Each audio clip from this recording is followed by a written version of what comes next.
On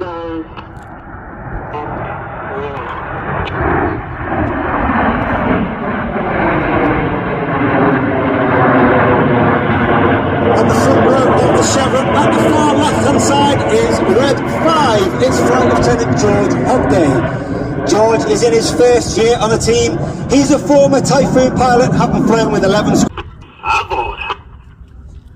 The board call is called by Red 9 as Reds 8 and 9 roll around the smoke.